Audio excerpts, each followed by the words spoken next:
Standing up in McKinney, this is According to Callus.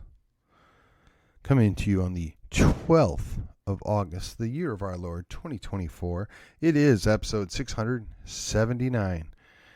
Well, folks, I missed that Friday episode, and I even missed the weekend update or fill-in episodes.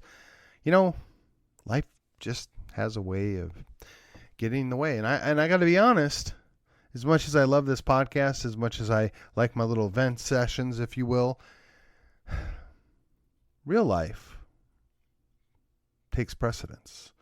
Certainly the job takes precedence. Your family takes precedence. All those things should take precedence over the vast majority of the things we find ourselves involved in. I've made it no secret that I'm quite politically involved. And I get asked often by family, by friends, why? Is it worth it? What's the point? Well, you know, I think those are good questions. They're fair questions. So the why is pretty simple. Because if not me, who? If not now, when? Right? I mean, it's pithy, but it's true. You know, in Collin County, in Texas as general, people have coasted on the notion it's red. It's a safe space. It's, you know, it is the promised land. And I often joke about that. And I think largely it's true, but if you continue to do nothing, you continue to coast, it's going to change.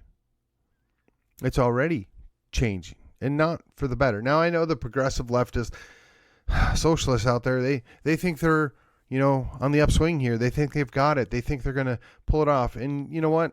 Long term, maybe. But that's a long way off yet. There's a whole lot of fight left in Texas. There's a whole lot of fight left in me. But I think that's a fair question. Why? Is it worth it? Well, let me tell you. If it wasn't worth it, nobody would do anything. Right? So what do you mean by, is it worth it? Do I love my country? Do I want to protect my country? Do I love my family? Do I want to protect my family? Yes, to all of the above, right? And we're going to talk about that today. That's going to be the subject matter of today, is what does it take, or what's it take? And I know I've probably done an episode before that had similar title, and I don't care. I think it's important. We need to start back with the notion of what's it take. All right, now that I've given you my cold opening, if you will, let me remind you, the big difference here is you can do this. Oh, I guess I apologize before I get there. I should probably say the sacrifice and the duty is why, and it is worthy of it.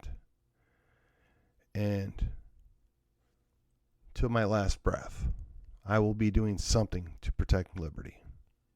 That's just the quickest, simplest answer. Now, here we go. The thing that makes the difference, the thing that helps me, the thing that overcomes the algorithms, the thing that quite frankly makes this worthwhile is you participating with me out there in the hinterlands, in cyberspace, in the interwebs. Like, share, subscribe to this program. That's right. Follow me on your social media of choice. Got a page in the group at Facebook. I'm a pro at Gab. You can still find me, for the most part, over there on YouTube. One of these days, I'll figure out Brighteon or Rumble or something like that. I just don't have the time and the bandwidth to do a recording of video to go along with the audio. So for now, we're just going to continue doing what we're doing. And if you're particularly motivated, you can rate and review this program. Those are huge, huge for me, right? The comments that I occasionally get in an email or on the pages, super helpful. At some point, I might go back and do a couple of additional listener suggested episodes. But for now, we're going to stick with the task at hand. So here we go. Let's get into it. What's it take? So this is kind of a rhetorical question. And I guess before I go any further, I need to remind everybody, This show is my opinion, my take, my understanding of things. I can be wrong. I have been wrong. It's pretty rare, unless, of course, maybe you speak to my wife. She tells you otherwise. But even then, she'll admit it's pretty rare, and it's discouraging. But fine details, those sometimes get lost. Meaningless specifics, yeah, those get lost. General idea, I'm all over it. I remember this stuff. I stick with it. That's what I do. That's what I like. That's what I enjoy. So, when I ask the question, what's it take? What's it going to take? I'm really asking you is, have you been listening? Have you been paying attention? Are you not bothered? It reminds me of the old movie Network. The guy kind of starts to lose it, and he runs out, I'm mad as hell, and I ain't going to take it anymore, right? And he goes on a bunch of crazy rants until he gets too close to the truth. Somebody deals with him. So I don't know that anybody pays attention to me enough to where I'm a threat, to where anybody's going to, do anything about it. I highly doubt it. I'm a small potato. I'm a peon. I mean, as long as you got, Alex Jones and Joe Rogan around, I'm pretty sure they're never going to have time for me. That being said, even a small potato, even a small fry like me can make an impact out my back door. And I will be addressing a number of issues that are going on out my back door in the near future. But for now, today's episode is largely focused at the notion that the right keeps saying one of these days, one of these days, one of these days, and that day never seems to come. Now, part of me is extremely grateful. I don't want a civil war. I don't want an insurrection. I don't want any crazy stuff going on. I don't think that's a good idea. I don't think anybody truly wants that. I know there's a few Boogaloo boys out there, maybe one that even listens to me, that they laugh and say it's coming no matter what. We're just going to be ready for it. Okay, maybe you're right, but I'm in no hurry to get there. But I can say, and I mean this with all sincerity, if this should happen, may it happen before I am too old to do anything about it, so that my kids don't get stuck dealing with it in my absence. That being said, I'm not looking forward to it. I don't think it's what we want. The fact that Dr. Phil seemed to miss that equation when doing his little round table, if you will, on secession was kind of disappointing. For a guy as smart as he is, I'm not quite sure how he missed that, but there he is. Fortunately, Daniel Miller is not going to let that go. So we'll see what comes of that.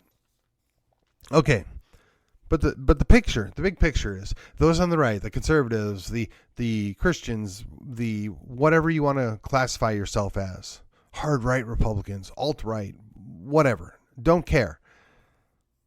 Without doing something stupid, without taking action that precipitates, armed confrontations, I'd like to know where you're at. What are you doing?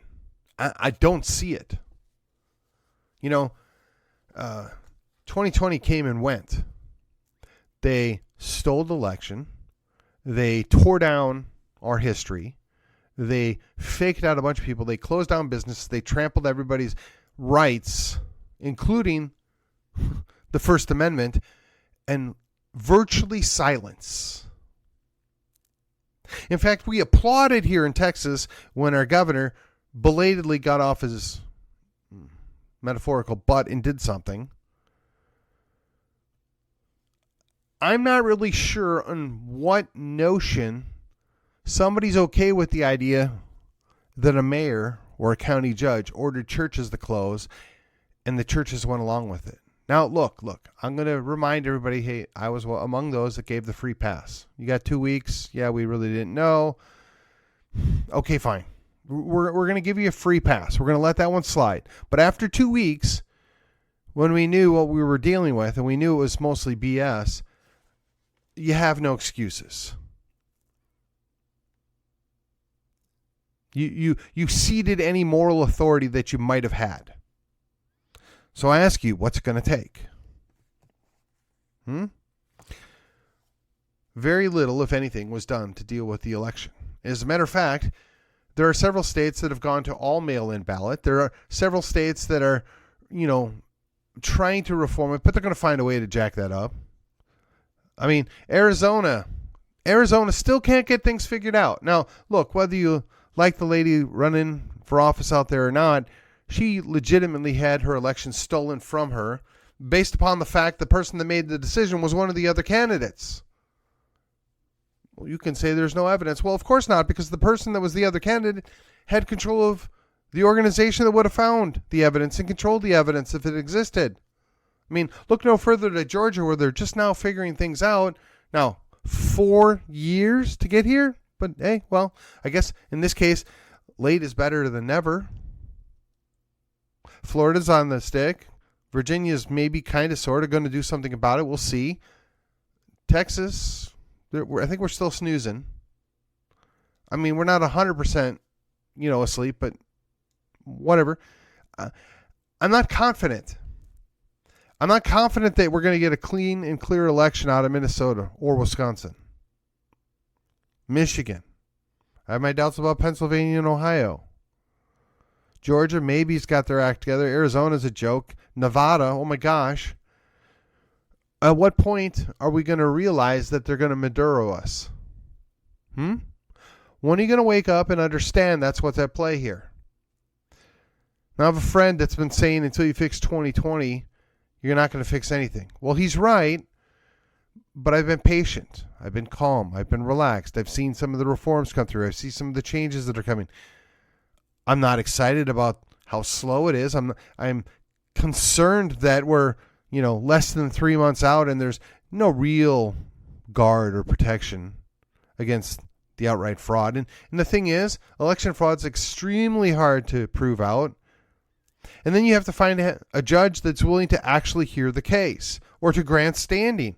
And then when they don't grant standing or they don't hear the case, then you're told, well, none of those trials ever actually happened. They never got to prove out anything. Nothing was ever proven. Well, yeah, it was never proven because they didn't have standing or they chickened out and wouldn't hear the case. So again, what's it going to take? Clearly, the American conservative is way too complacent. They don't care about stealing an election. They don't care about shutting the place down. They don't care about stealing our history. Oh, yeah. Did you forget about that? They tore down all those statues because of some trumped up, some bogus charge about a cop that killed a guy that overdosed. Oh, but he was an innocent. He was a good guy. He never did anything wrong, right? No, that's not true either. Hands up, don't shoot. That was another lie. How many lies are they going to feed you before you pay attention that we're being sold down the river? When you forget your history, you forget who you are, and you're open to anything. Now look, I live in the South. I'm a proud Texian. Some of the things that happened in Texas 100 plus years ago are reprehensible by today's standards. They're pretty much nasty even back then, but back then people didn't think so. And if you delete the history, if you don't understand what went on, we're going back to year zero. This is not a new concept here. The communists have been doing it time and time again. The leftist progressive socialists doing it time and time again. The French Revolution pulled it off once, and then they utterly failed. But here's the thing. We're still paying the consequences. What's it going to take? I mean, I literally was one of one or two people that went to my downtown McKinney to stand up for our statue, right? The guy was a Confederate veteran. Ooh. Yeah, well, he's also one of the most important founders of Texas. Lived in Collin County and was extremely important to Collin County and McKinney. So yeah, I get it. You don't like the guy. You think he's, embarrassing, icky, whatever. But there would be no Texas without him, Mr. Throckmorton, in case you weren't sure. But there were people down there that were threatening and planning on, I believe, to tear down that statue or pressure the city council to tear down the statue. Now, fortunately, because some of us showed up, some of us actually stood there at risk. Now, minor risk. Let's not oversell this here, folks.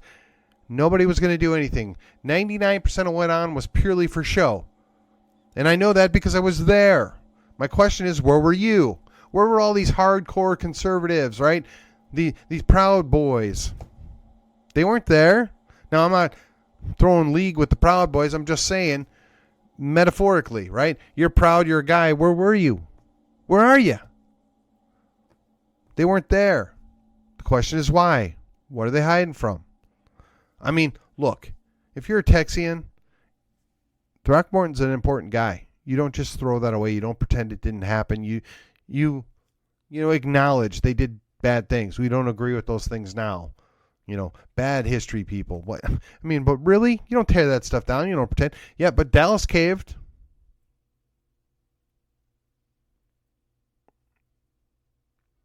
And when you talk about this as part of the educational system, right? If you don't understand what happened in the past, you can't understand what's going on now. Or at least it's more difficult, and you certainly won't be prepared for what's coming. A whole lot of parents figured out through the shutdown of the school districts, hey, we really don't like what little Johnny and little Mary are learning. Hey, this has nothing to do with core curriculum as we understand it. Hey, this has nothing to do with reading, writing, and arithmetic. Why are my students not getting what they need? Well, first of all, dear parent, dear conservative, dear Christian, you did kind of farm out your kid to government. What did you expect was going to happen? Just saying. And there are those of us, myself included, that kind of got stuck in a position where they didn't have a better option or they didn't have a viable option. Okay, fine. But then you ought to be paying attention. You ought to be working with your kid. You ought to be involved in the school. You ought to know what's going on. And look, I know we're set up in a situation where if both parents don't work, it's hard to get by. I get it. I do. But if education matters, if your children matter, you make sacrifices, you make changes, you do different things. My wife and I did a lot of different things so that we could get things for our children when they were younger to set them up for later in life. And I'm not saying we did everything perfect, far from it. What I'm suggesting is we were willing to make a sacrifice. The question is, are you? You can band together and form a little co-op with your extended family or some close friends. You could do something through a church group. But here's the other sad fact of this. The theology matters, right? A lot of churches in the last 4 years have kind of chucked 1,800 years of history. They've reimagined what the Bible says, what the teaching of Christ was, what the letters of Paul mean. They've just reimagined all this stuff to accommodate what they decided they wanted to do. And now they're just looking for ways to justify chucking out 1,800 years of history, 1,800 years of understanding. Let me ask you, why do you think that is? Could it be following suit with everything else that they've tossed out? To me, it's extremely disappointing. You got churches that knuckled under to an illegal order from a city or a county, or perhaps even the state. None of those three entities have authority over God's people and the church. Yet, they knuckled under like a bunch of little girls. And yeah, I said it that way on purpose. We're supposed to protect little girls. We're not supposed to have our churches run by little girls. And when you don't have the backbone to stand up and say, yeah, okay, we shut down for 2 weeks because we really didn't know what was going on. And quite frankly, we were really scared. But we're opening up back now, and we're not closing back down in case of nuclear war maybe, but we're done. Our people, God's work is far more important than your silly little rules. But that's not the way it played out. That's not what happened. And it's disappointing. But again, if your theology matters, you wouldn't have done that. You wouldn't have knuckled under. This is an issue of religious liberty. I mean, this is supposed to be the most sacrosanct thing protecting the Bill of Rights, aside from maybe firearms. And where are you guys? Come on, where are those guys on the right? Where are the ladies that are on the right? Why aren't you upset? What are you doing? Where are you at now? It's silent. What's it going to take? What are you going to do? Or what do you need to see to get you to do something? Because you're not doing anything that I can see. And look, I don't claim to be everywhere and know anything or everything. Wow, talk about a Freudian slip there. I don't know everything. I can't be everywhere. I can't do everything, excuse me. But doggone it. It's underwhelming, the response. And look, We've talked about this time and time again. Whether you think Trump's a great guy or he's a poser. Don't know, don't care. But I can tell you, Biden, Kamala, and Waltz are leftist, socialist, progressive individuals that are going to run us into the ground on purpose and be happy about it. I wouldn't put it beyond that. Well, we're going to just stop. They are not good guys. Period. End of story. If you claim to be a Christian, you better think long and hard before you go pull that lever for Kamala Waltz or whatever. You better think long and hard because you're going to have to answer to your maker. Now, look, we're already sacrificing our principles to vote for Trump, but at least we know what we're getting there. At least we know the guy's going to cut a deal and not treat us like the enemy. But that's what we're dealing with. The status quo has changed. And unfortunately, the right, the conservatives, the Christians have failed to do anything about it. We're led by people that cave all the time. They lack backbone. They lack any discernible strength that they're going to utilize whatsoever. Oh, hey, look, they're going to speak softly. They're going to be gracious, friendly, open-minded. These people legitimately want to destroy our country. I would say they want to kill you, but I don't know that they have it in them to kill you. But a good number of those people that are left, they do. They say that humanity is a plague on the planet. They say that humans that don't comply with whatever their latest outrage is don't deserve to live. And another group that fits within their umbrella says you need to submit or die. So let me ask you folks, when are you going to have enough? When are you going to wake up that they're not going to stop? I mean, I don't even know if you can find anything on the news, legitimate news, that's coming out of Europe right now. They're legitimately under siege. England is being subsumed by the very people that they conquered and colonized, several hundred years ago. Some would say that's their just desserts. Well, I would say, well, when you invited them all here, knowing that they hate you in the first place, what did you really expect?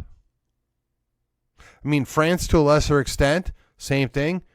Germany, same thing. Oh, well, we have good deals with the Turks. The Turks love us. Yeah, but they love something else more, and you're in their way. Now, the Poles, they're standing up. The Hungarians, they're standing up. The Czechs, maybe, right? The Slovakians, perhaps. But these are little things, little groups of people. If you can't get France to figure out what's going on, that the socialists are their enemy as much as the folks from North Africa, they're done. If the Germans don't wake up, and hopefully don't go full, if they don't wake up and institute a little Prussian thought, they're going to go by the wayside of history. I don't know that there's a way to salvage England. And when we're watching all this play out in Europe, how is it that it's being missed that right now we've had millions of people that have been flooding our borders that we have no idea who they are, where they're going? I'm going to tell you one thing for certain. They're not good people. They're not here to help you. They're not here because they love our country or they love America. Or Americans, I should say. The vast majority of those people that have been coming over, they're up to no good. And to pretend otherwise is to have your head somewhere it doesn't belong. So again, I ask you, what's it going to take? I mean, you said something when they stole the election. And then the people that went and said something about stealing the election were promptly Gestapo'd up and nobody said anything. Oh, you got a couple little protests, a couple, people running their mouth like me online, but, realistically, what are we going to do? You need a couple 100,000 people to go sort that one out. They stole the history. There was zero counter-protest. I know because I was there. Of course, McKinney, small potatoes. I didn't see anything in Dallas. I didn't see anything in Denton. I didn't see anything up in Gainesville. There's a couple, I don't know, let's say 100, 150 people in downtown McKinney, a certain portion of them, no doubt, from McKinney. They were crying that they were butthurt about a statue that had been sitting up there for about 80, 90, 100 years that never hurt anybody. That celebrated a very important person in the history of Texas and Collin County, and they were protesting, posing, menacing, however you want to phrase it. But other than myself and a couple other people, there was nobody there that did anything about it. How does that happen? Where are you at? Come on, tough guys. All these hardcore Republicans, right? These ultra-conservative people, where were you at? I didn't see you. Now, I have a couple friends. I know they're doing things to help children. They're investigating things. They're looking at things. They're protecting people that aren't capable of protecting each other, or protecting themselves, I should say. I get it. They're doing the work. They're good examples. Yeah, you don't have to like everything they say or they do. Big deal. They're doing the work. So when they say, hey, be vigilant, you ought to listen to them.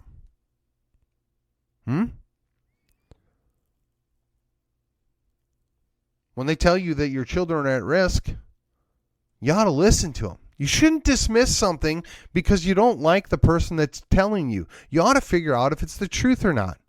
You know, we had a election not long after this for the school board. And the whole countermeasure was these people hate the school district. Of course, they didn't really do a good job of refuting that. They rallied about and they did all right. They got, 40% of the vote. But again, if you're a parent and you're concerned about your children, if you're a parent and you want to make sure your parents or that your children are getting a good quality education other than what you're being told, don't you have at least the slightest bit of interest in figuring out what's going on in that school district? I mean, yeah, look, let's just be gracious and say 90% of teachers are great. So you get 10% of teachers that maybe are less than great. You got a whole lot of administrative people that, quite frankly, not sure what they do other than cost money. I think we could probably get by with 10% of the administrative staff we've got in any school district. Just guessing. They're there so that they can chase more government money, which means more of your money. That's how they justify their existence. But if the existence of the school district is to educate the children and they're clearly not doing the job, and you had an opportunity to go pay attention to what was going on during the 2020-21 school year, and you didn't realize that there's a crisis in education and you didn't do anything about it, what's it going to take?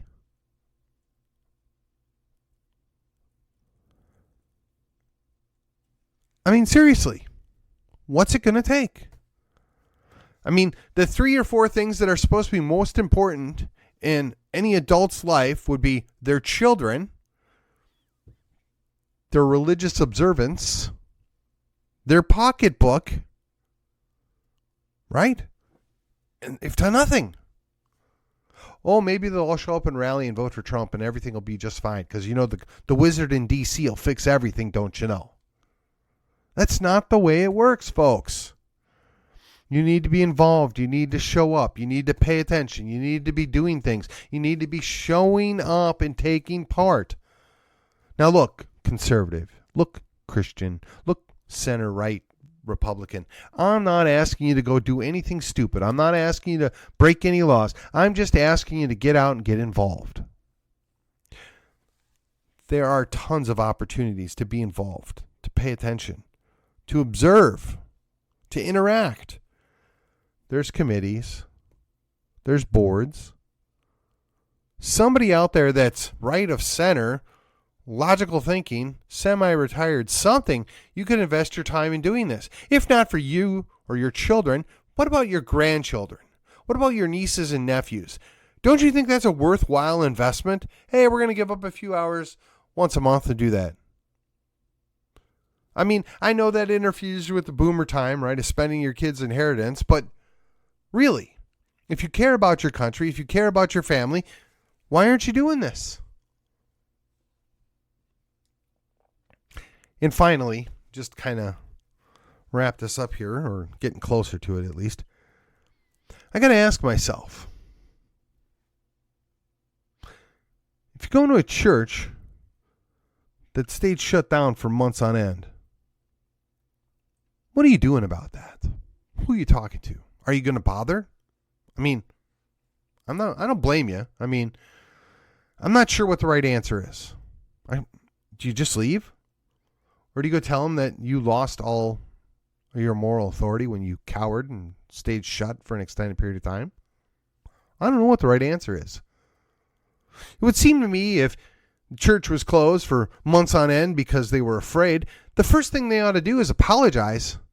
Hey, flock, we're really sorry that we didn't have the faith in God that we teach and we preach, that we wouldn't open back up and give you a chance to worship together like we're told to, that we cowered behind our keyboards and wouldn't go out.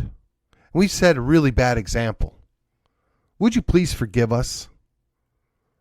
Forgive us for not doing the job we were called to do, that, honoring the titles that we have. I mean, it would seem to me that'd be the bare minimum that you would expect out of a church that you attend. Now, I know there were some churches out there that opened up rather quickly. Where I'm at, Cottonwood Creek, they opened up pretty quick. They welcomed in anybody that wanted to come join them because their church was still closed.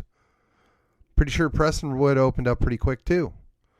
And if I'm not mistaken, one of the pastors down there said, "We will never, ever again close our doors." After an apology, no less.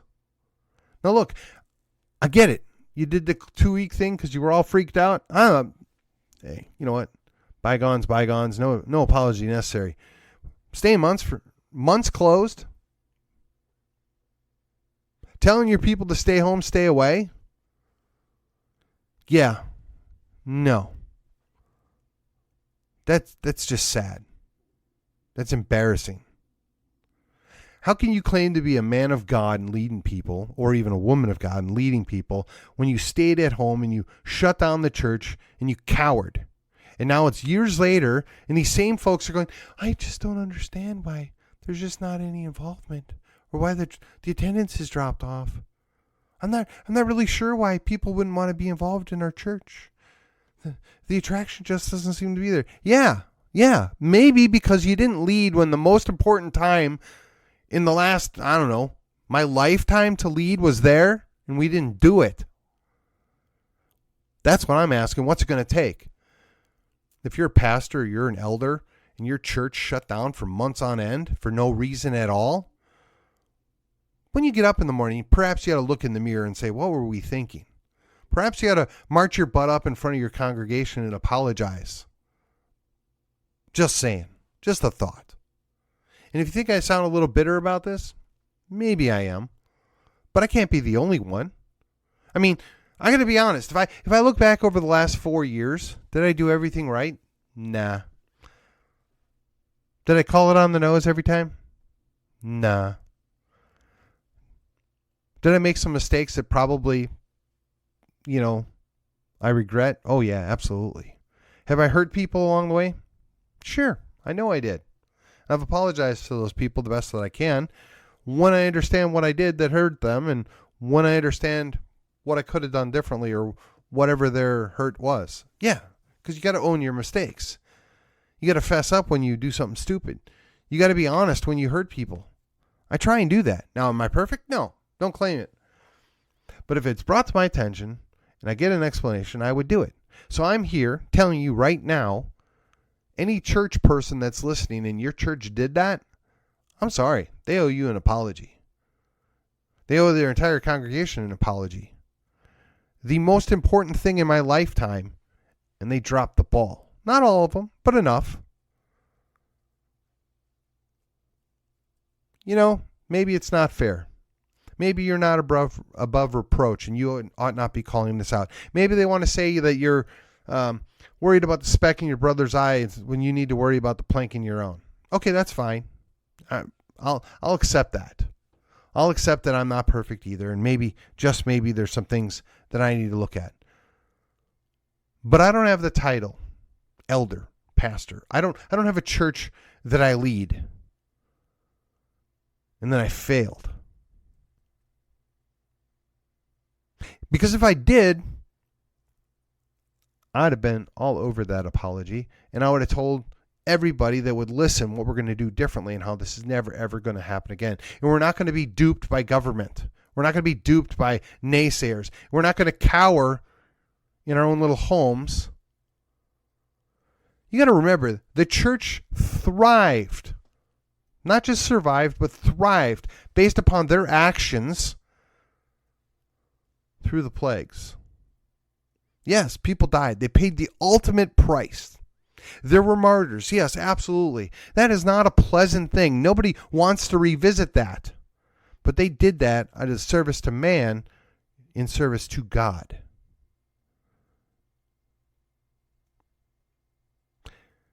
So I ask, what's it going to take?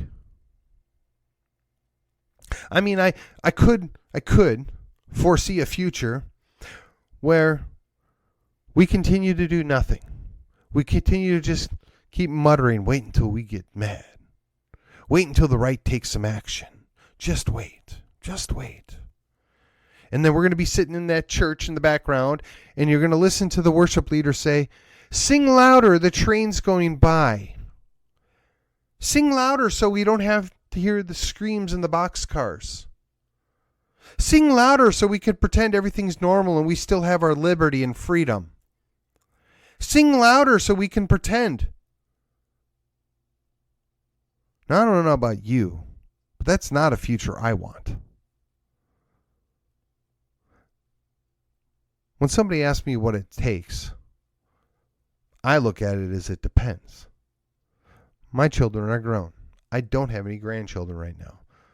I'm still slightly involved in my school district insofar as I helped a gentleman win the first race, and I'm going to help him run again. I did what I could to help the other ones that ran before, and I'm going to continue to do that because I think there's a vested interest in the community of our government schools and what they're teaching, both firsthand and secondhand in the school district. Now, it's nice when you're well off. It's nice when you can separate yourselves and pretend those schools don't matter because your kids go to private school or you homeschool. That's great. And I applaud you, and I appreciate the fact that some of you are making a significant sacrifice to pull that off. But I'm going to still ask you, don't disengage. Don't be involved. Because remember, those same children that are going to the school district are going to be interacting with your children, if not now, later. We all have a vested interest in what happens there. And I don't want a bunch of leftist progressive socialists produced each and every year coming out of those school districts that are run by a bunch of leftist progressive socialists. Now, they can call themselves Republicans and they can paint it any way they want, but when they tolerate the stuff coming through the curriculum and the different standards, because quite frankly, several of the people in the school district are Biden-esque, that'd be a polite way to put it, that should be very concerning. But yet, largely they're silent. The great conservative, Christian, Republican patriots, they do nothing. That being said, the school district has lost people. The students aren't showing up. Now, some of it's from the growth not being in the same location. Some of it's from children growing up and growing out of the school district. And some of it's they're just not enrolling. I mean, if that's the solution that works for you, great. I encourage that. But keep in mind, there's still a whole bunch of other young people that are going into that school district. You have to do something. So that's what I'm doing. What am I going to do about everything else that happened? Honestly, I fight the good fight every 2 years in the Republican Party. I do what I can to reinforce that we espouse these certain principles, that we espouse these things, and reinforce them through platform. Reinforce them through our actions. That's all I can do. I'm not an elected official down in Austin. I'm not a lobbyist. You can only do what you can do. But if I had a few thousand people like me that were engaged and willing to fight the good fight here in Collin County, I think we could get a lot of things done.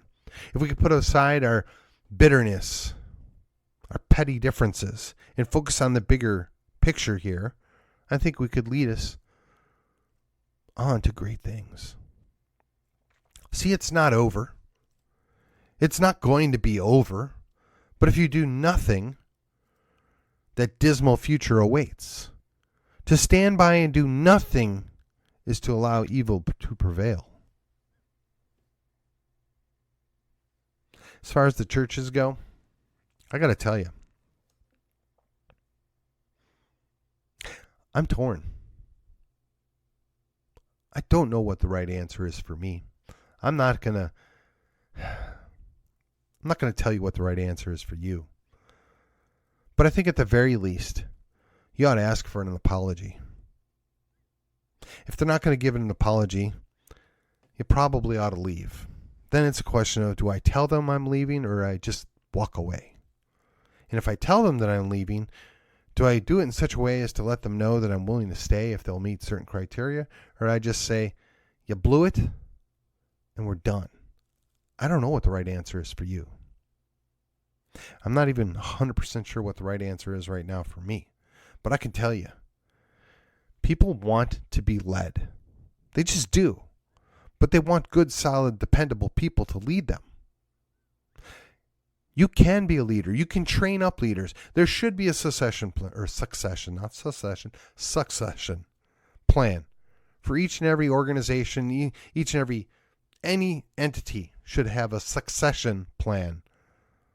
Somebody steps down, somebody moves away, somebody dies. This is what we're going to do. It should be thought out. It should be generally agreed upon. You want to make sure that you're of like mind, of like heart. But doggone it. If you're not going to lead, get out of the way. So when I ask myself, what's it going to take?